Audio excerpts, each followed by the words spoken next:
Falando, irmão, sobre reavivamento.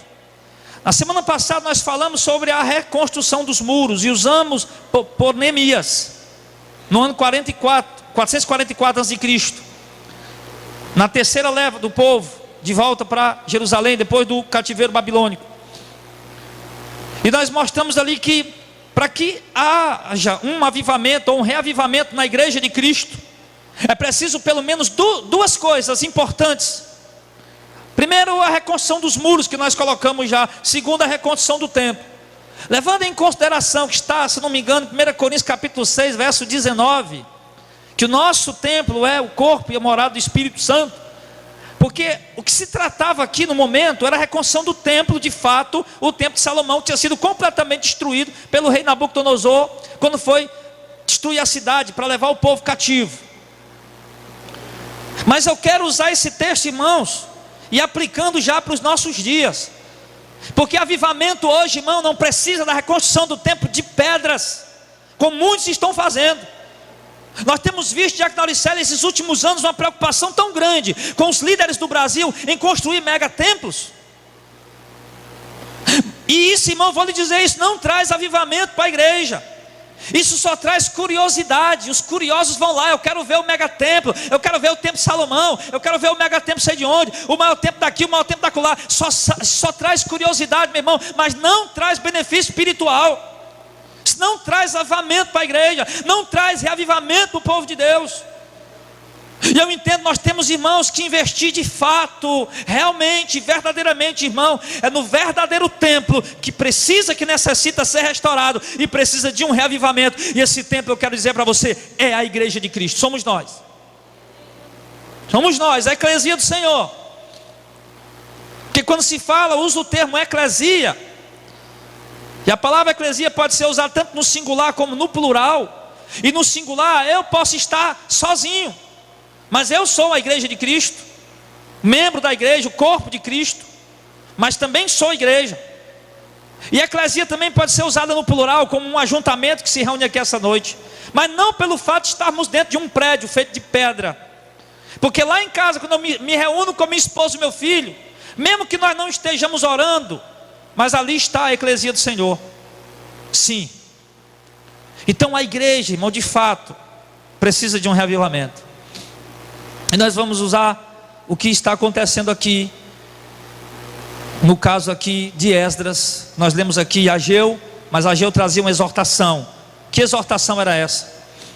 Por volta do ano, se eu não me engano, do ano 538 a.C., houve a primeira leva de volta. Cumpriu-se os 70 anos do cativeiro babilônico. Profecia de Daniel, aliás, profecia de Jeremias, que Daniel fala que duraria 70 anos. Eu já disse aos irmãos semana passada, vou dizer de novo, nós não vamos entrar em méritos teológicos nessa questão aqui, só para poder a gente se situar um pouco. Em 538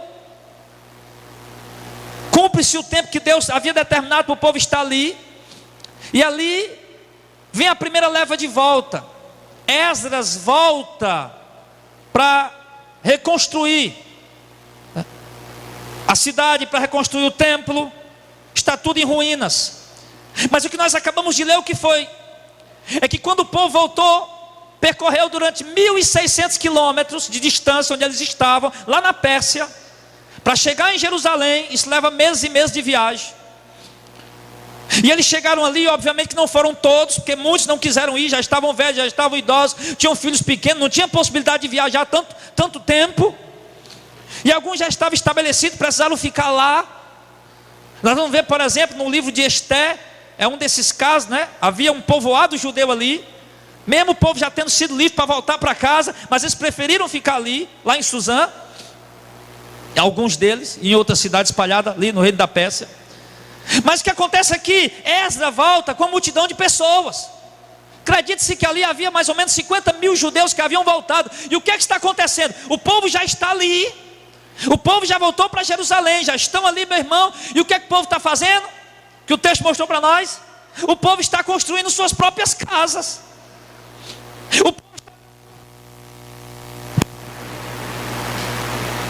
O povo está dando prioridade a si mesmo. As pessoas estão dando prioridade aos seus próprios cuidados, ao seu próprio conforto. E a palavra de Deus mostra aqui por intermédio do profeta Ageu que Deus não está nada satisfeito com isso. Que o povo está lá, meu irmão, e Deus manda o profeta perguntar: o que é que vocês estão fazendo? Vocês ficam aí dizendo: não é tempo de restaurar a casa do Senhor, que era o templo que estava destruído. Mas vocês dizem que não é tempo de restaurar a casa do Senhor, mas é tempo de vocês reformar a casa de vocês. E vocês ficam aí reformando a casa de vocês com luxo, com coisas preciosas, enquanto vocês abandonam a casa do Senhor. E vocês não percebem que vocês, embora se vistam, vocês não conseguem se aquentar?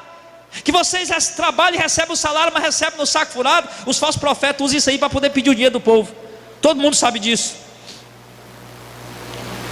E ele começa a perguntar, o profeta começa a dizer: vocês não percebem o que está acontecendo? Que vocês chegaram aqui, nada está dando certo.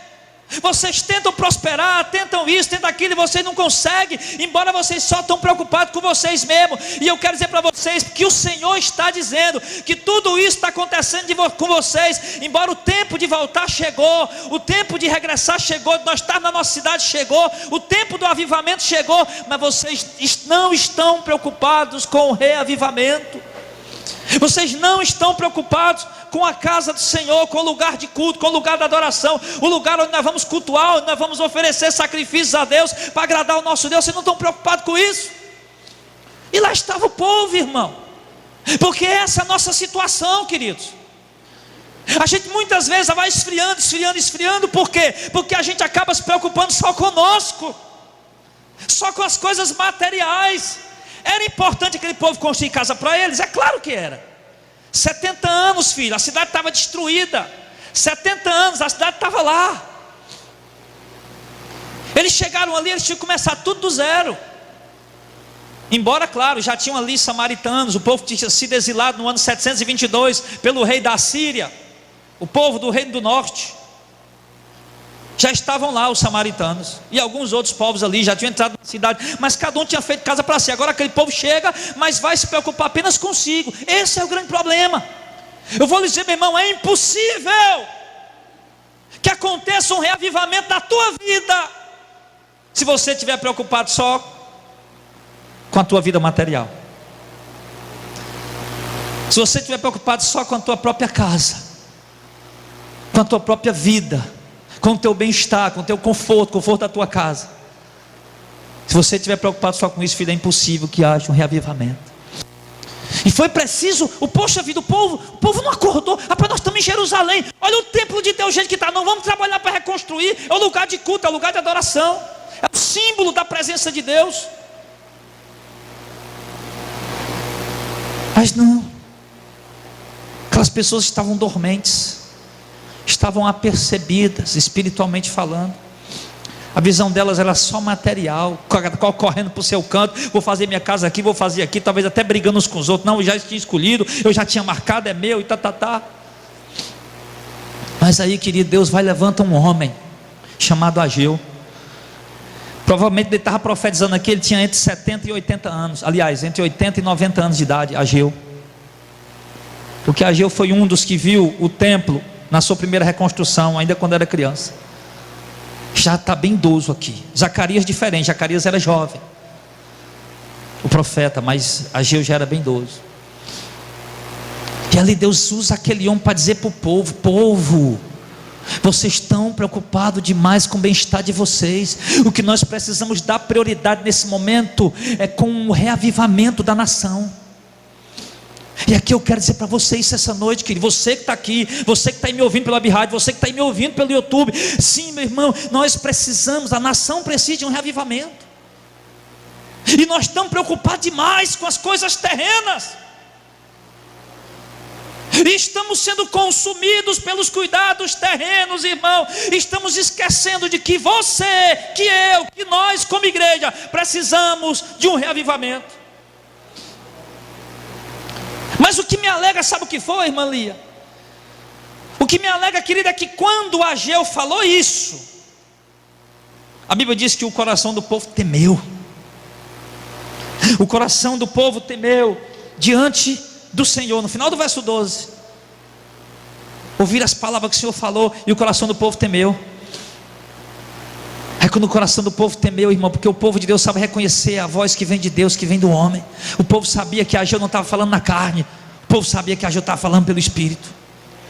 Você possa reconhecer essa noite, se eu estou falando na carne ou pelo Espírito. E se você entender que eu estou falando pelo Espírito, então faça como aquele povo, tema. E quando o povo temeu, o que foi que eles fizeram? Aí Ageu foi e entregou mais uma profecia. Ele disse: eu sou convosco, disse o Senhor. Ou seja, o povo temeu, mas Deus disse: não tenham medo, eu estou com vocês. Vocês entenderam o que precisa fazer, e eu vou estar com vocês nessa peleja, nessa batalha.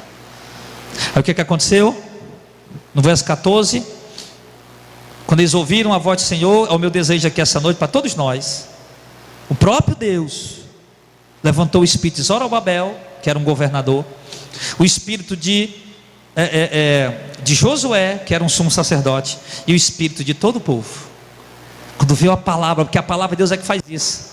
Quando Ageu entregou a palavra, o espírito de Deus se moveu, primeiro no governador, depois no sumo sacerdote, e depois em todo o povo. E ali o final do versículo diz: vieram e trabalharam na casa do Senhor, seu Deus. Então, querido, depois deles ouvirem a exortação do Senhor, depois deles perceberem: poxa vida, é mesmo, o que a gente está fazendo?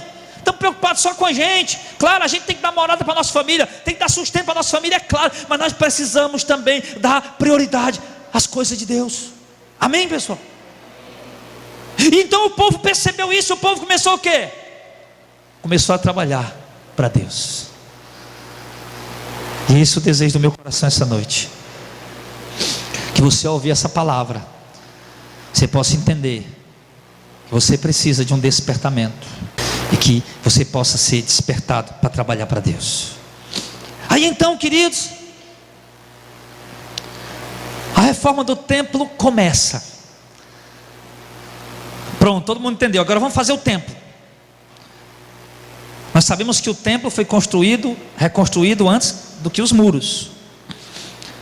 Só que, como eu estou trazendo para a questão de um avivamento para a igreja, eu trouxe primeiro a reconstrução dos muros, depois a reconstrução do templo. Por quê? Porque na questão lá era física, né? Tinha um sentido espiritual, mas a construção física.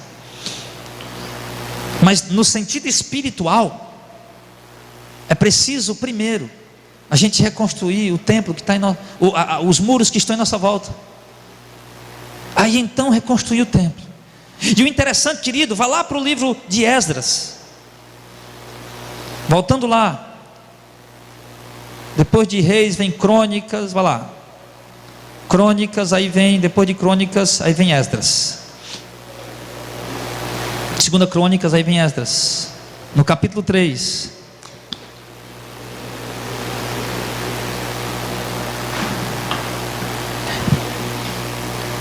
Capítulo 3, do verso 1 ao 3 diz assim: chegando pois o 7º mês, estando os filhos de Israel nas cidades, se ajuntou o povo como um só homem em Jerusalém. Por quê? Porque o povo deu ouvido à mensagem de Ageu.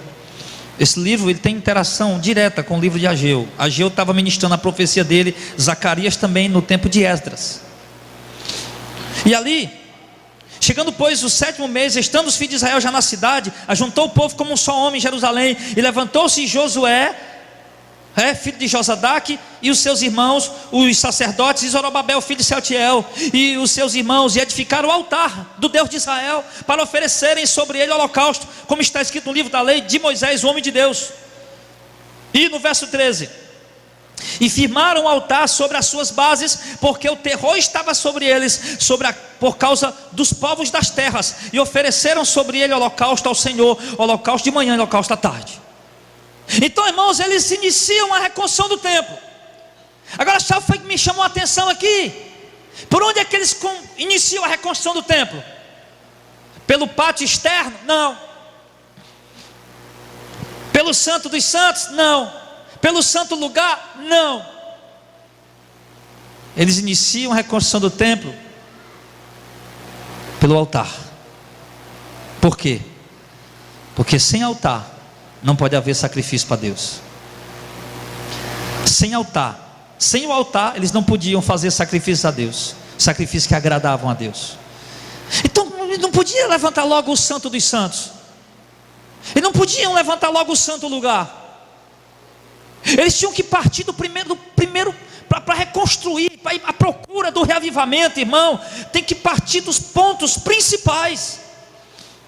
Se há reconstrução do templo, o templo é o meu corpo, morada do Espírito Santo. Não sabeis vocês são o templo do Espírito Santo? Paulo diz aos Coríntios. Então, se nós queremos reerguer o templo, reerguer a nossa vida com Deus, isso tem que partir primeiro de onde, irmão? Lugar que tem que ser trabalhado, o altar. E eu quero acreditar que o altar, irmão, é o nosso coração. O altar é o nosso homem interior. Como eu já expliquei para os irmãos naquele estudo sobre o homem tripartido, né? Alma, corpo e espírito. Agora você sabe que coração não é o músculo que bate aqui. Coração é a alma do homem. É a subjetividade, é o cognitivo, é a inteligência do homem, é os desejos, as emoções. Isso é o coração do homem. A inteligência, isso tudo é o coração do homem. Está ligado às emoções que está dentro do homem. Desejos, intenções, emoções, tudo. Então esse é o altar que precisa ser preparado primeiro. Você entende isso, amém? Por quê? Porque, irmão, um culto não pode ser prestado a Deus apenas o templo, ou seja, apenas de aparência. A gente está tão preocupado com a aparência de templos, né? A gente passa na rua, olha que templo bonito aquele. Olha, poxa vida, aquele templo lá como é bonito. E o que está lá dentro? E levando em conta que você é o templo, que eu sou o templo. Olha que crente bonito, olha a aparência desse crente. A saia comprida, a manga comprida, a calça comprida. Não pinta as unhas, não pinta o cabelo, não passa batom, não usa um brinco, nem pequenininho que seja. Olha a aparência, mas o que está lá dentro, meu irmão? Porque o importante primeiro, irmão, não é a parte de fora. Primeiro a reconstrução do templo tem que começar pela parte de dentro. Se você quer um reavivamento para a tua vida, meu irmão, se você quer que de fato o Espírito de Deus habite em você, se mova em você, como diz aquele louvor, Ele está em você, o Espírito Santo se move em você, até com gemidos, não é assim? Inexprimíveis. Se você quer que o Espírito de Deus habite em você, se você quer, irmãos, que um avivamento aconteça de fato na sua vida, não é começar pela parte de fora. Por quê? Porque está cheio de crente, meu irmão, que só tem a parte de fora. Mas o altar é o principal. O altar onde se oferece o sacrifício, onde se oferece o louvor, onde se oferece a glória. Glória só da boca para fora Deus não recebe. Obediência, meu irmão, só de uma forma mecânica Deus não recebe. Deus só recebe se vier de dentro. O que falou Jesus? Ele diz, a mulher perguntou: Jesus, onde é o lugar para se adorar? Lá em Jerusalém? No templo? Ou aqui em Samaria, no Monte Gerizim? Porque lá, só para você situar aqui o que estava acontecendo nesse momento, levantou-se lá um samaritano, nós vamos já chegar lá, quiseram reconstruir o templo, e os judeus disseram: vocês conosco não. Eles foram lá para o Monte Gerizim, em outra parte do país, e reconstruíram um monte lá. Aliás, um templo lá no Monte Gerizim. O judeu não deixa nós construir um monte de Jerusalém, nós vamos construir um monte lá no monte, um templo lá no Monte Gerizim. Aí ficou 2 templos. Ficou o templo lá no Jerusalém, que era o original, e ficou o templo lá no Monte Gerizim. Aí aquela mulher perguntou: Jesus, me diz uma coisa, eu tenho dúvida, eu estou vendo que o senhor é profeta.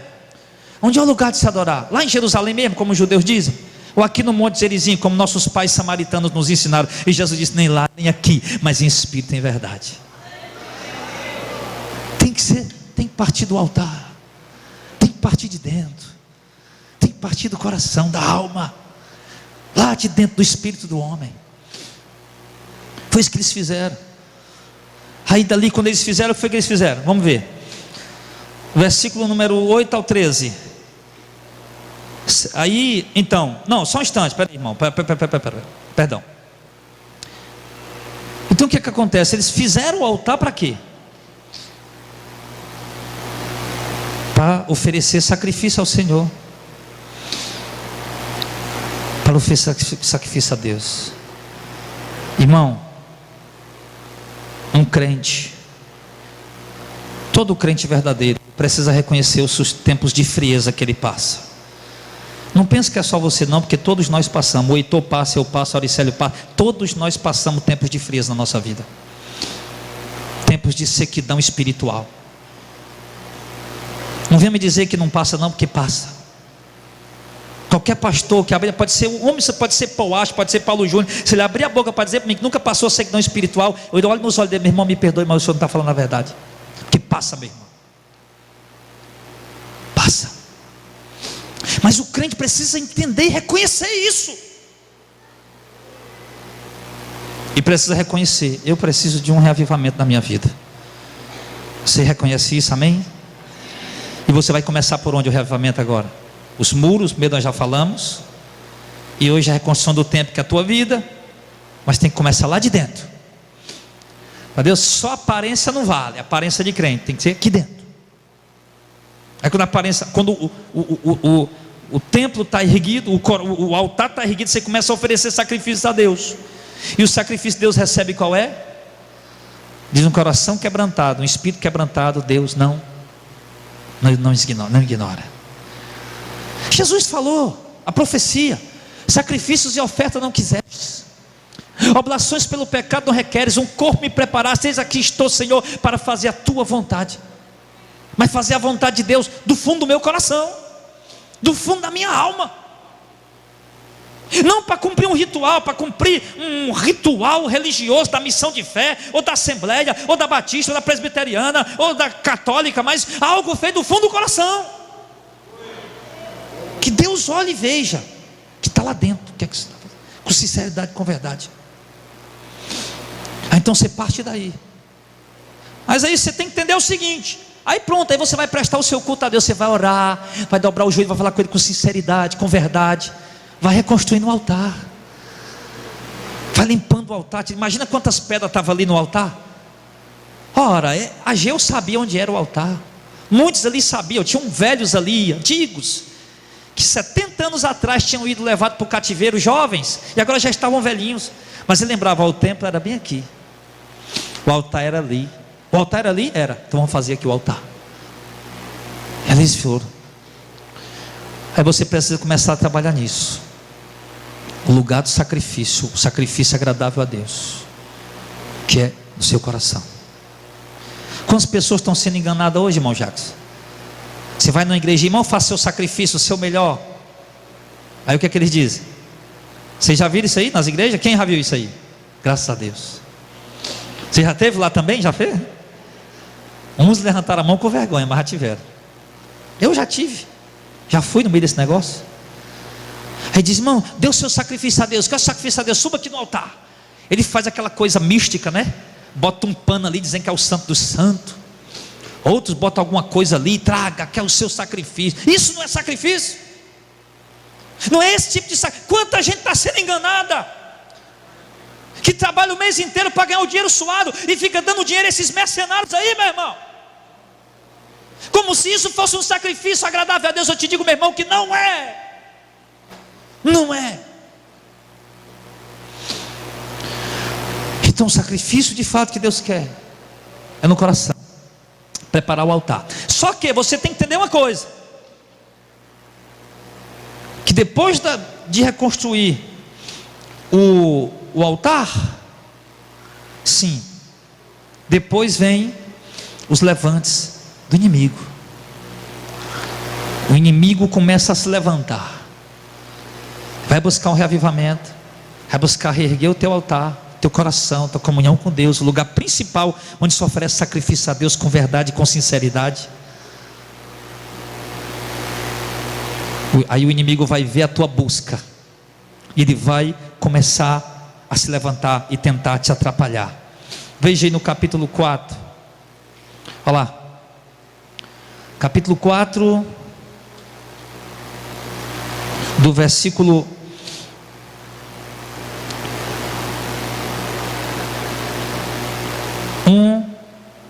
ao versículo de número 7. Quando, pois, os adversários de Judá e Benjamim, que os que tornaram do cativeiro edificar, ouvindo, pois, os adversários de Judá e Benjamim, que os que tornaram do cativeiro edificavam o templo do Senhor, Deus de Israel, chegaram-se a Zorobabel e ao chefe dos pais e disseram: deixai-nos edificar convosco, porque como vós buscaremos o vosso Deus, como também já lhe sacrificamos desde os dias de Asar-Hadron, rei da Síria, que nos mandou vir para cá. Porque aqueles ali eram o povo do reino do norte, né? Que tinha ido 722 anos antes. Estavam o cativeiro assírio, já o cativeiro da tribo do sul, né? Que era Judá, foi o cativeiro babilônico. E aqui esse povo já tinha chegado primeiro que eles. Disseram: olha, nós já estamos sacrificando a Deus faz tempo. Porém, no verso 3, Zorobabel e Josué e os outros chefes dos pais lhe disseram: não convém que vós e nós edifiquemos ao nosso Deus, mas nós sós edificaremos ao Senhor, Deus de Israel, como nos ordenou o rei Ciro, rei da Pérsia.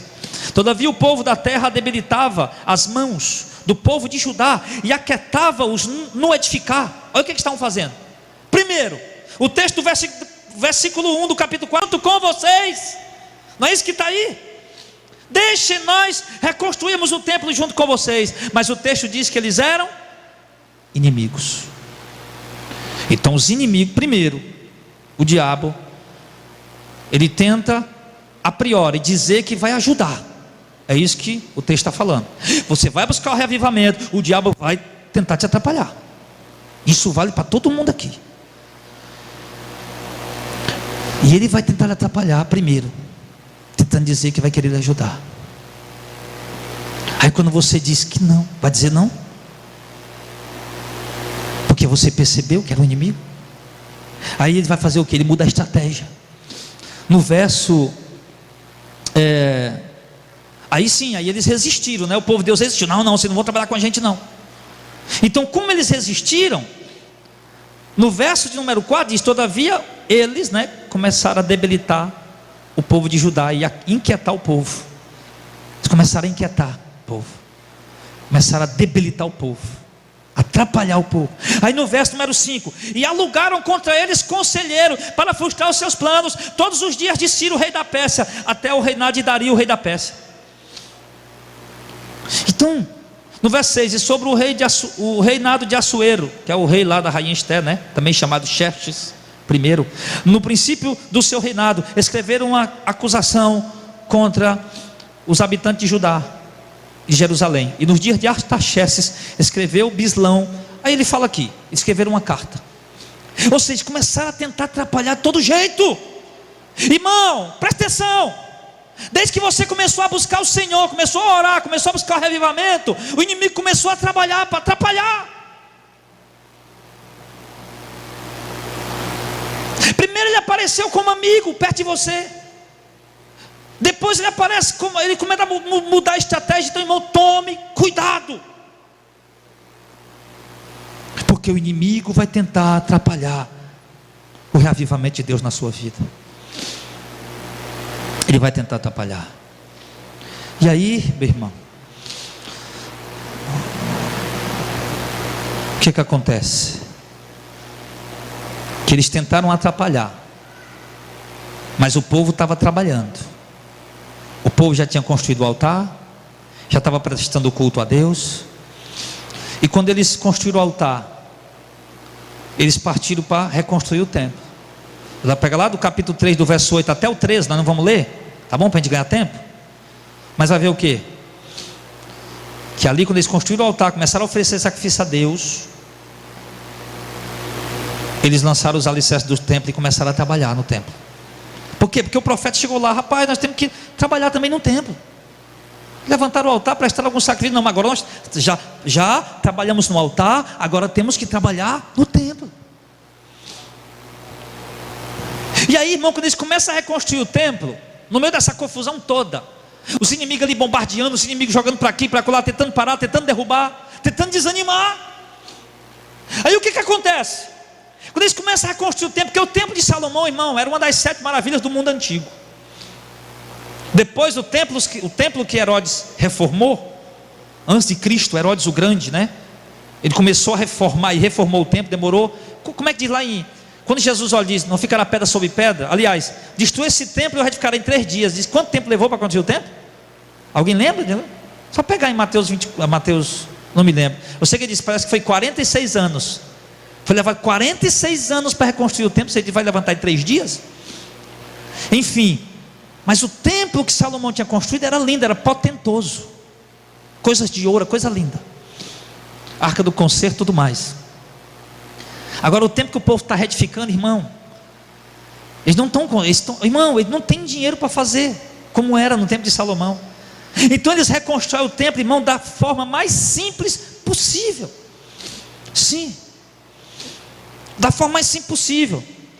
E o texto diz que quando eles começam a reconstruir o templo daquele jeito, olha aqui no verso 11 do capítulo 3, e cantavam a reveses, louvando e celebrando o Senhor, porque é bom, porque a soberania dura para sempre sobre Israel, e todo o povo jubilou com grande júbilo, quando louvou do Senhor pela fundação da casa do Senhor. Ou seja, o povo começou a reconstruir, irmão, o templo, a buscar a obra do avivamento com alegria, com gozo, com euforia, com prazer, sabendo, irmão, que ali a partir de agora eles poderiam oferecer um culto autêntico, um culto legítimo, porque a gente sabe que enquanto o nosso templo está sujo, o nosso culto não é legítimo.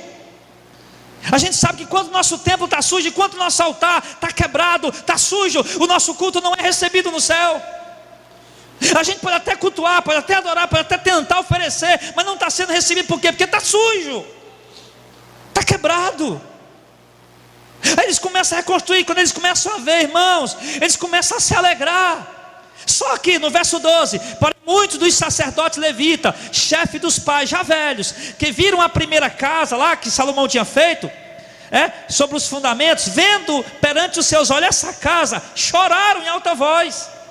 Por quê? Por causa da simplicidade daquela casa que eles estão fazendo. A maioria ali nunca tinha visto o templo de Salomão, não fazia nem ideia da lindeza que ele era. Aí quando começaram a ver, aquele templozinho simples ali, com aquele cal, com aquelas pedras, não tinha ouro, não tinha nada de precioso. Sim, mesmo assim eles estavam alegres, mas os outros que tinham visto o templo de Salomão estavam tristes, chorando e lamentando. Mas o que é que eu aprendo aqui? Aí no verso 13, antes de dizer o que eu aprendo, de maneira que não discernia as vozes de alegria e as vozes de choro do povo, porque o povo jubilava com tão grande júbilo, que as vozes se ouviam desde muito longe. Ou seja, tinha gente chorando de tristeza, porque o templo não estava parecido com o antigo, e tinha gente chorando de alegria, porque estavam reconstruindo o templo. Eu quero perguntar, você é daqueles que chora pelo quê? Pela aparência, ou pelo valor espiritual das coisas? Porque os mais velhos, Auricelio, estavam preocupados com a beleza, e os mais jovens não, estavam preocupados com o valor espiritual. Esse rapaz, aqui não tem ouro, aqui não tem prata, aqui não tem aqueles potes bonitos que o rei Nabucodonosor levou para lá, mas aqui tem um valor espiritual, meu irmão. Aqui nós vamos poder entrar, cultuar, adorar e prestar sacrifício ao nosso Deus. Era isso que eles estavam olhando. E eu pergunto a você, quanta gente está aí, irmão, indo congregar a igreja, porque é a igreja mais bonita, igreja entre aspas, né? O prédio que se congrega, o templo, chamado templo. Quanta gente está aí, não vou para aquela igreja lá, porque lá tem poltrona, lá tem ar-condicionado. Até que eu queria que aqui tivesse um ar-condicionado também, né? A poltrona não, ar-condicionado até que ia bem. Não vou lá porque lá tem porcelanato, lá tem dinheiro, lá o pastor chega de Land Rover, aqui o pastor chega a pé. Lá os irmãos encostam Ferrari, encosta Lamborghini, encosta carrões importados, dos mais caros que tem. Aqui um chega de pé, outro de bicicleta, um chega a jumento, outro a cavalo, um chega nos carrinhos popular. Tem gente olhando demais para a aparência, achando que a glória de Deus está lá no lugar de luxo da aparência. A glória de Deus, irmão, não está procurando luxo, está procurando templos, altares restaurados. É isso que Deus está procurando. E por isso que aqueles homens estavam alegres. E eu tenho motivo para me alegrar. Esse templo não tem lajota. Essas pinturas foram feitas da forma mais simples, de cal. Outro irmão veio, pintou uma tinta aqui no meio. Esse altar aqui, esse carpete, meu irmão, foi doado pelo irmão Evaldo. Foi pregado aqui com os pregos aqui do lado, outro parafusado, meu irmão. Não tem beleza, não tem boniteza, mano. O carro da igreja é uma Kombi velha. Mas o que importa não é a aparência, é o valor espiritual. Nós possamos ser daqueles que choram, não porque a aparência não está boa, mas ser daqueles que choram de alegria, porque a vida espiritual está sendo restaurada. Poxa vida, irmão, como a gente é ingrato! Como a gente é ingrato! Não está bonito, não está do jeito, não está legal, não tá luxuoso, não está bem adornado. Meu irmão, isso não importa. O que importa é o valor espiritual. Ou seja, mais vale um crente com a havaianazinha furada no pé, com cabresto preto, outro azul, mas com a vida espiritual cheia do Espírito Santo, do que um pastor, apóstolo falando língua land rover, seco, vazio, não passa de um ator no púlpito da igreja. O quê? Sepulcaiado. Valor espiritual. Isso é que é importante. Dê valor às coisas espirituais. E o pior é que essa doença, esse mal estava nos sacerdotes ainda no tempo de Jesus. Lá em Mateus 23, o pastor Zezinho trouxe uma mensagem naquele texto ali, que foi uma das melhores mensagens que eu ouvi naquele texto até hoje.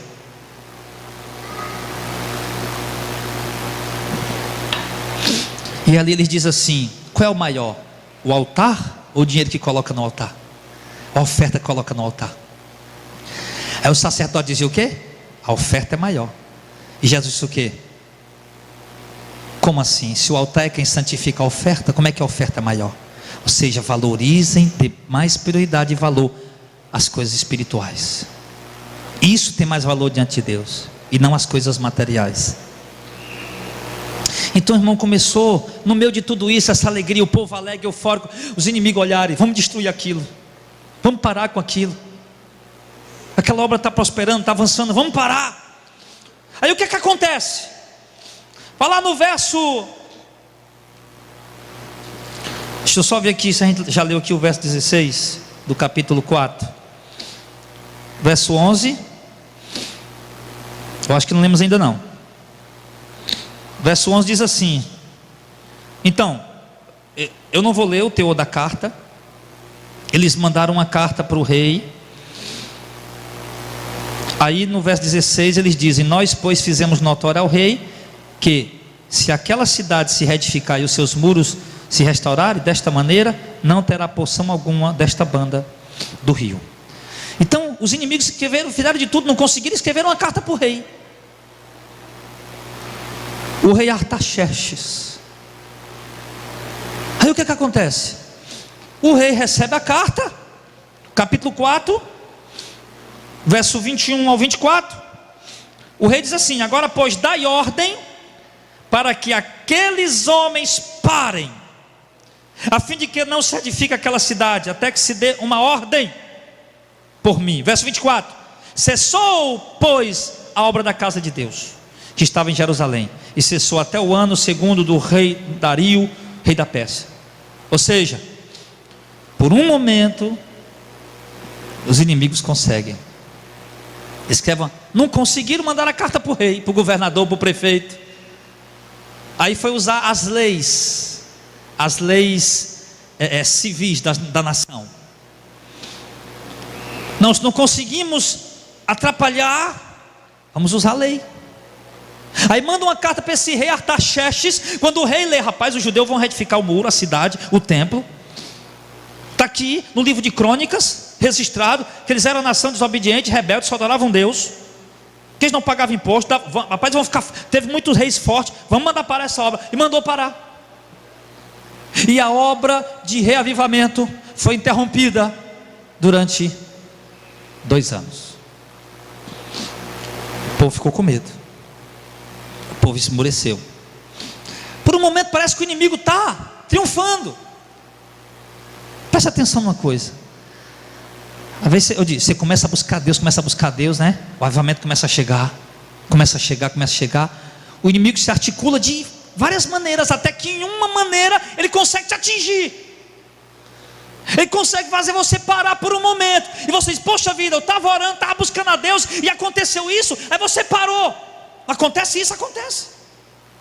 Já estava buscando, já estava ali, sabe? O fogo já estava voltando, aquele fervor já estava voltando, aquela alegria.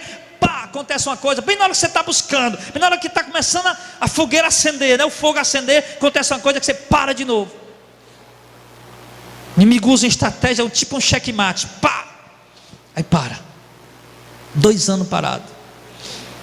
Talvez, irmão,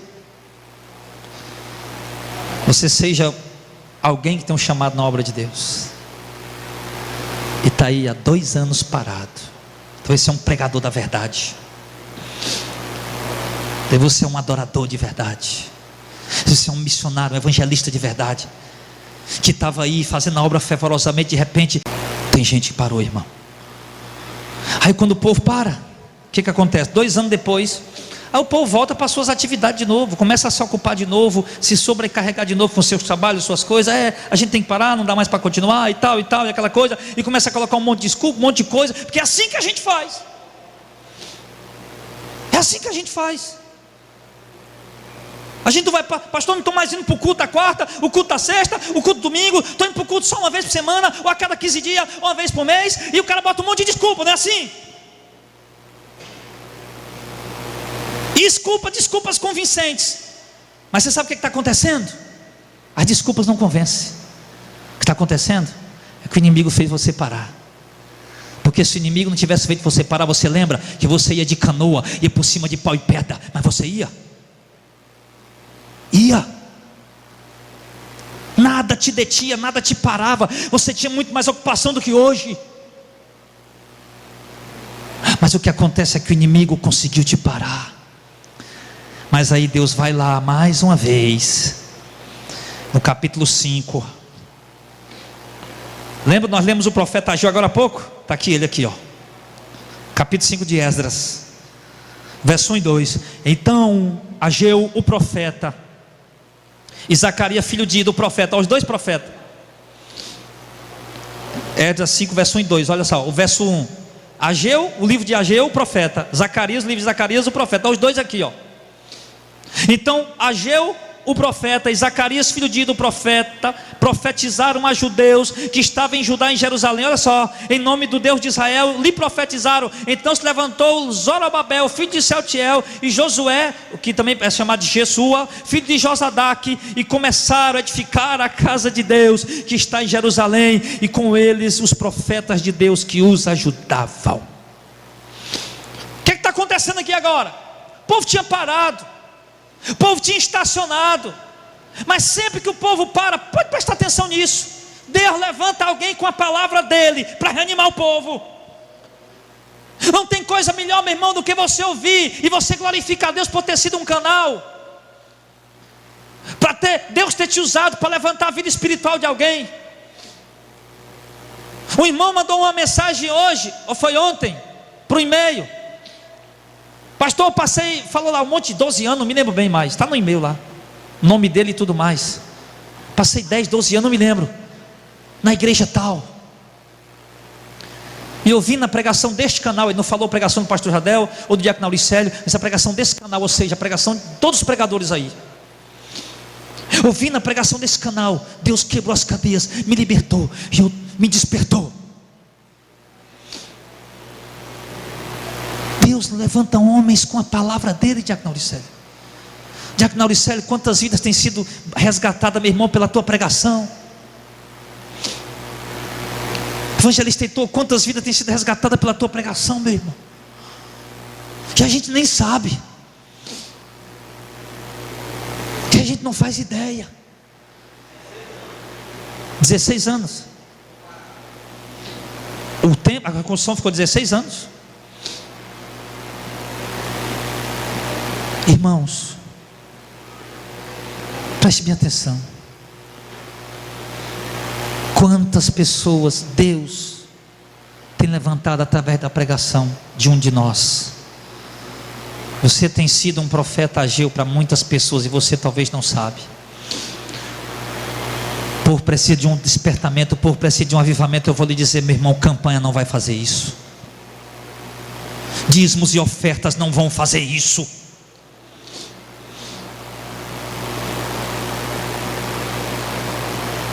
Sacrifícios e holocaustos não vão fazer isso. povo precisa de um avivamento, um reavivamento, despertamento. Que vai fazer isso é a palavra de Deus pregada com responsabilidade, com verdade. Então abra a sua boca e diga para o povo: voltem e trabalhem na obra. Assim diz a palavra do Senhor. 1 Coríntios 15, 58, o que é que ele diz? Sede firmes e constantes, sempre abundantes na obra do Senhor, sabendo que o vosso trabalho não é vão do Senhor. Deus diz, profeta Isaías, falou do lamento, do choro dele, diz: não é vão a tua obra. Deus ali fala com o povo, irmão. E quando Deus fala com o povo, o que é que acontece? Os profetas incentivam o povo a continuar a reconstrução. Então eu quero te incentivar essa noite, meu irmão. Reinicie a reconstrução na sua vida. Reinicie a reconstrução do avivamento de Deus na sua vida. Olha onde você parou e retoma. Parou, não era para ter parado. Quantos homens de Deus pararam por isso ou por aquilo? Não é para parar, meu irmão, é para continuar. É para continuar. Aí o povo levantou. Só que quando eles levantam, os inimigos se opõem novamente. Olha só. Os inimigos, quando eles se levantam, que começam a se mexer de novo. Olha aí, no capítulo 5, verso 3 ao 6. Naquele tempo veio a eles Tetanai, governador daqui do rio, Setar-Bozenai e os seus companheiros, e disseram-lhes assim: quem vos deu ordem para edificar esta casa e restaurar esses muros? Olha aí a petulância dos inimigos. Quem foi que deu ordem para vocês levantar essa casa? Quem foi que deu ordem para você fazer esse trabalho, essa obra? Então assim eles disseram: eis que são os nomes. Quem são o nome dos homens que construíram esse edifício? Porém os olhos de Deus estavam sobre os anciãos dos judeus, e não os impediram, até que o negócio veio a Dario. E então responderam por carta sobre isso. Preste atenção no que é que vai acontecer agora. O inimigo de novo vai usar a mesma estratégia. O que vocês estão fazendo? Trabalhando de novo, reconstruindo de novo o templo? Não pode. De quem foi que deu ordem de vocês? O rei não tinha dito que era só quando ele mandasse? Aí os judeus vão dizer: nós somos servos de Deus, e Deus construiu essa casa antigamente pelo rei Salomão, e Deus é o Deus da terra, o Deus do céu, o Senhor dos senhores, e nós estamos reconstruindo essa casa porque Ele que mandou. E o rei Dario foi quem deu ordem lá no primeiro ano do reinado dele. Ele vai, pois vamos ver. Os inimigos mandam uma carta para o rei. No capítulo 6, do verso 1 ao 5. Quando o rei recebe a carta e lê,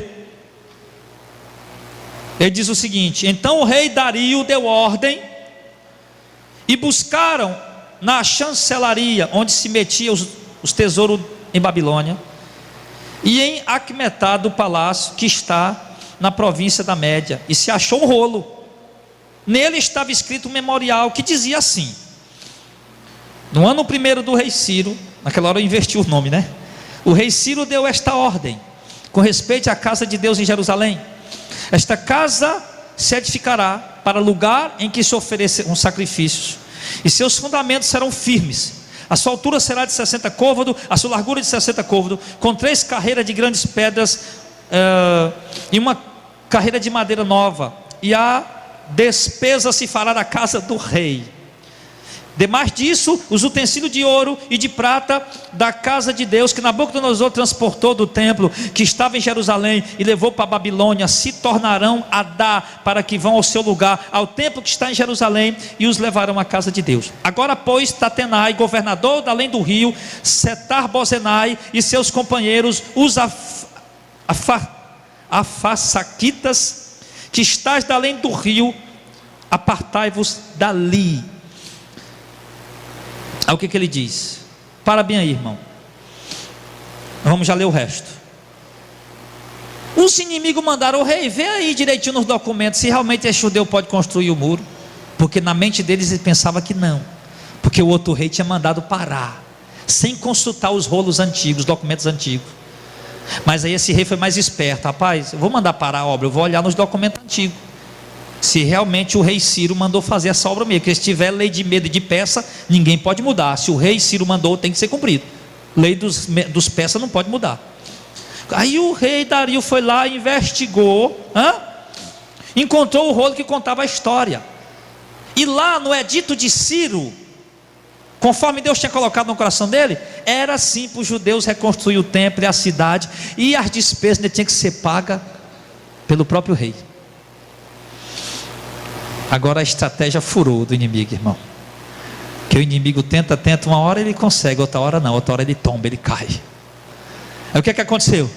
O rei já mandou logo a carta para eles: vocês parem aí e deixem a obra continuar. E outra coisa, ao melhor aí, presta atenção no que nós vamos ler, versos 6 ao 12. Agora pois Tatenai, aí manda um recado para Tatenai, né? Verso 7: deixa-os na obra da casa de Deus, para que o governador dos judeus e os judeus edifiquem esta casa de Deus no seu lugar.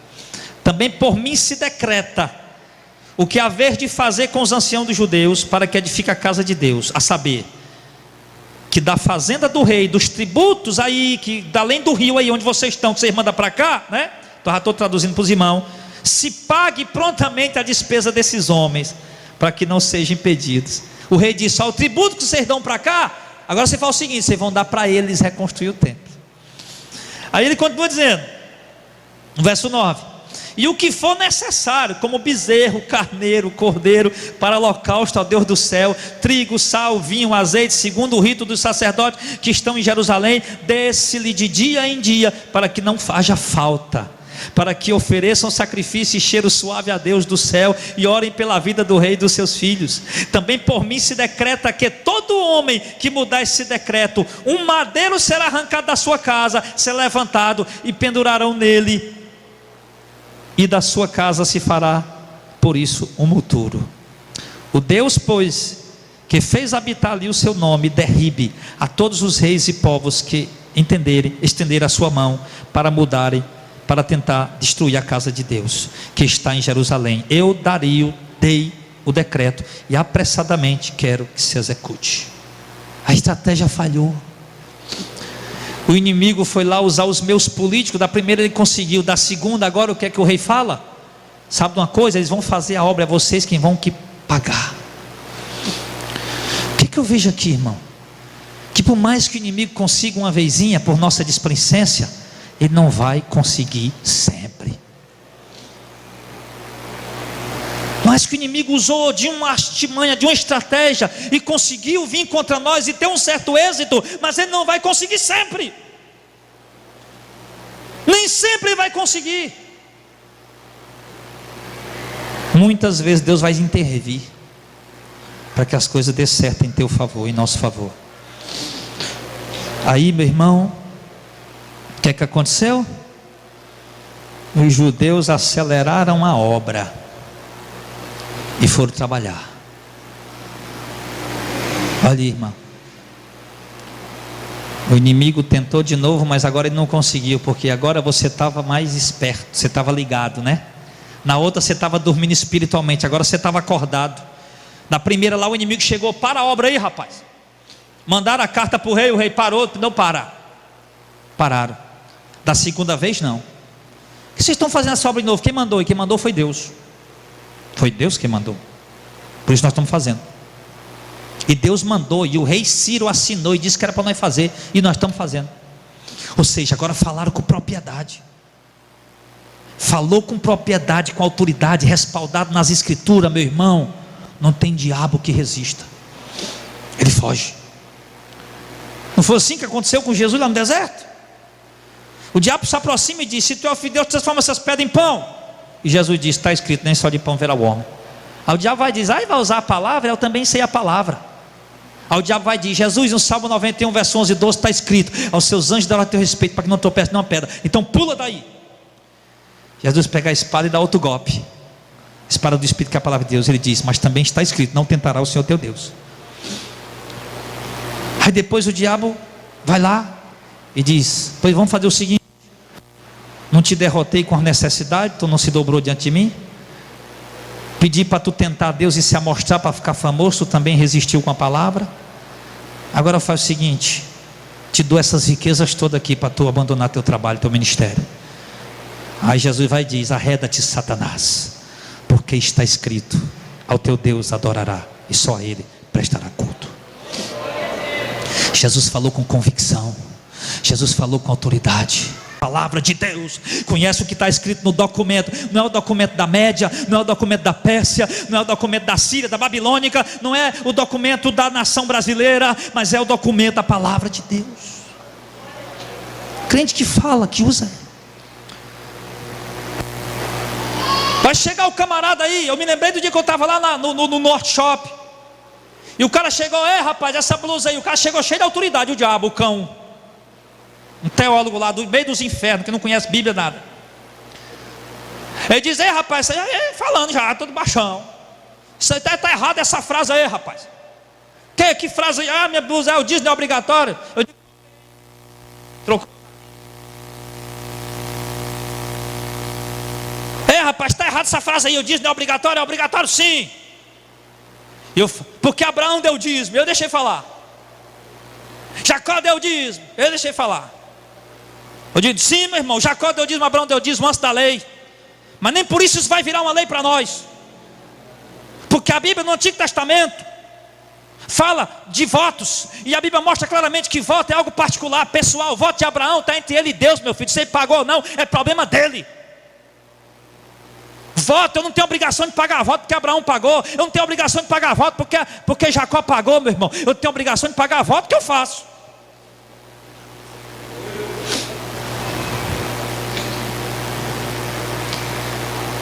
Aí quando ele viu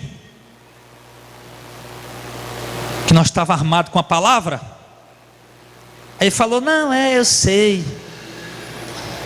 Aí começou a mudar o tom. Não, eu sei, realmente, é igual está lá em 2 Coríntios capítulo 9, verso 7, para dar de coração. Mas o povo não pode saber disso, porque senão vira bagunça. Digo: pode saber não, Satanás.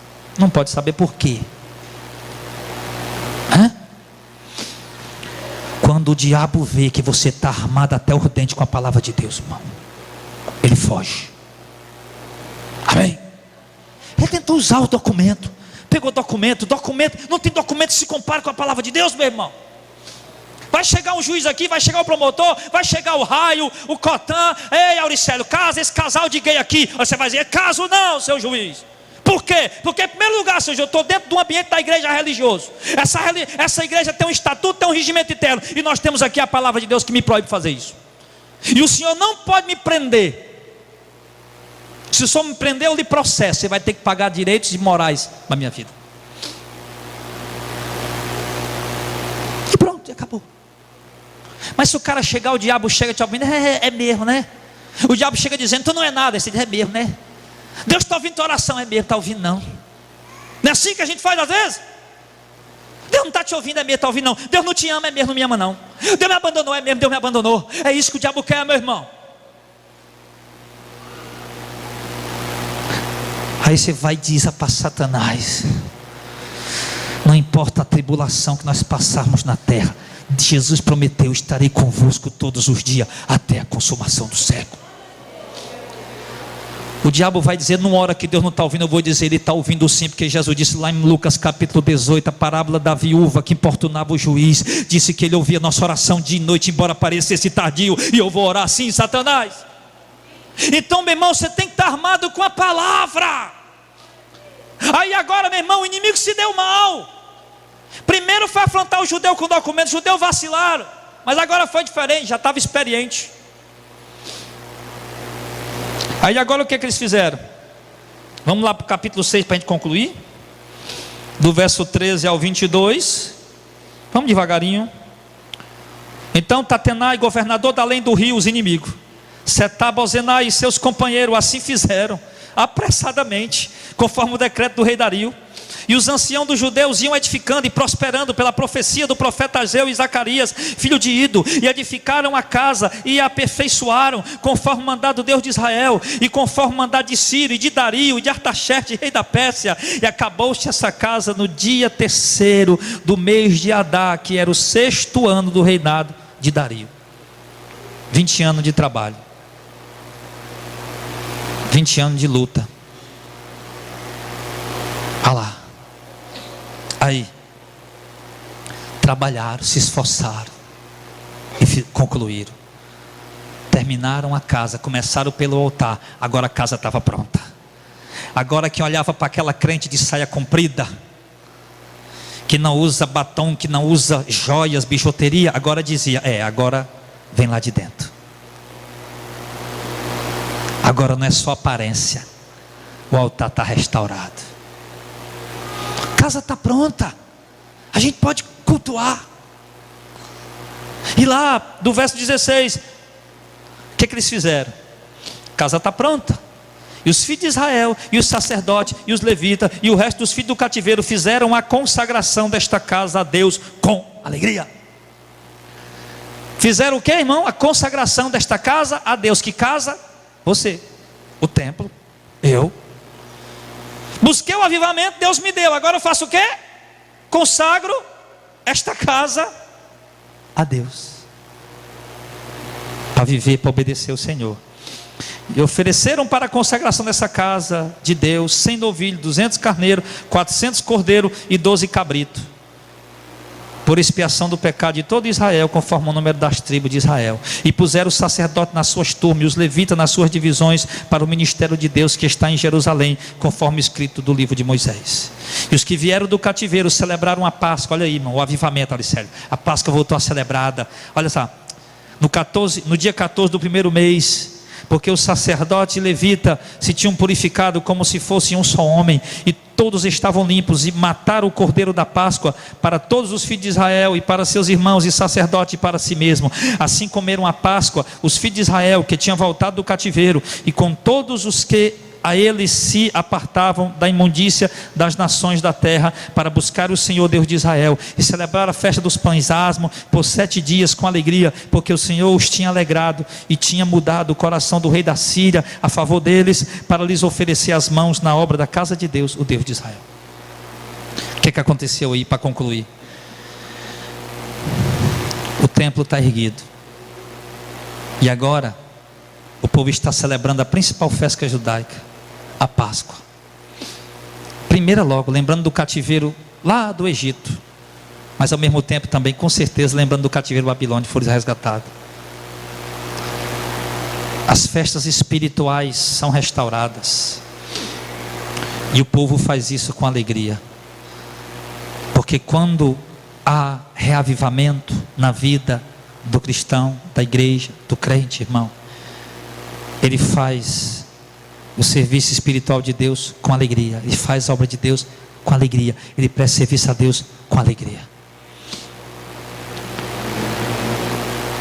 E é essa alegria que a Bíblia diz que foi Deus quem deu a eles, ela pode voltar para o seu coração. Você quer ela, amém? Algum pastor ia dizer: então bote R$1.000 nesse envelope aí. Não era isso? Ou não era assim? Não. Essa alegria pode voltar, esse renovo, esse fogo. Alguém pode olhar para você de novo e dizer: o templo está erguido. Estava em ruína, na sarjeta, nas drogas, no vício, na prostituição, na adultério, na mentira. Estava lá, mas foi erguido. Está lá o templo de novo em pé, e o altar também está restaurado. Ali tem um coração adorador. Para isso, meu irmão, existe o trabalho. Trabalho, luta contra o adversário, contra o inimigo. Então entenda, reavivamento vem com trabalho. É necessário? É. É urgente? É. Vem com trabalho, vem com esforço, vem com busca, vem com dedicação, com renúncia. Então, primeira coisa, trabalha nesse coração aí, ó, teu coração. Trabalha, vai limpando, jogando fora o que tem que ser jogado, tirando, limpando. Vai erguendo esse altar para voltar a prestar um culto novamente a Deus em espírito e em verdade. Aí, erguendo o altar, inevitavelmente o templo também é erguido, o corpo também manifesta a glória de Deus, a presença de Deus. Então agora, irmão, Deus levantou Josué, Deus levantou Zorobabel para fazer a obra. Esses somos nós, todo o povo. Deus usou Ageu, Deus usou Zacarias, que eram profetas. E Deus escolheu hoje não usar um profeta, mas usar um pregador. Mas o que importa é que a palavra foi entregue, e ela tem um poder para fazer a obra na tua vida.